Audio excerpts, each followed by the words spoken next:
Siz mənə deyə bilərsiniz, sizin neçə yaşınız var? Mənim 59, 67 təvəllüdüm. Mən bugün sizə botoks eləyə bilmərəm, heç məsləhətdə görmürəm. Yenə eyni situasiya olacaq, yenə təkrarlanacaq. Çünki sizin nəzərləriniz, görünüşünüz tam başqadır.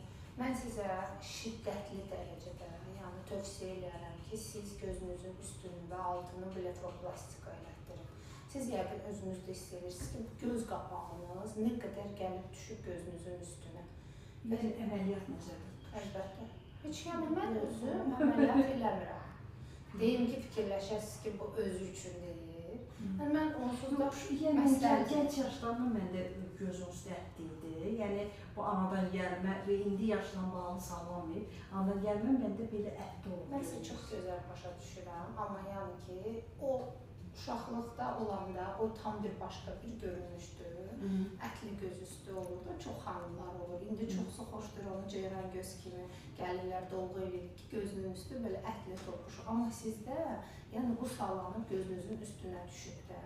Yəni bu sizin sabah sağlamlığınıza da ziyandır, gözünüzün görməsinə də ziyandır, göz təzyiqinə də ziyandır. Yəni görünür ki, fakt bu bunun üstündədir. Və belə göz quruluşlarına biz heç vaxt botoks eləmirik və məsləhət də görülmür. Mən sizə bugün botoks eləsəm, gözləriniz elə anındaca bağlanıb toza çevriləcək. Ona görə mən bunu istəmirəm, eləyə bilmərəm. Və düşünürəm ki, o botoksa falana, məsələn, deyirsiniz ki, getmişdim başqa bir həkimə 2 dəfə iynə vurdu.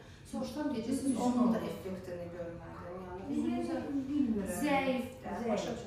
Yəni, onlara xərclədiyiniz pulu, mən düşünürəm ki, cərraha müraciət eləyin, alt-üst blefaroplastika eləyin, qorxulu bir əməliyyat deyil, 1 saatdan sonra evinizdəsiniz, 10 günə də sağalır.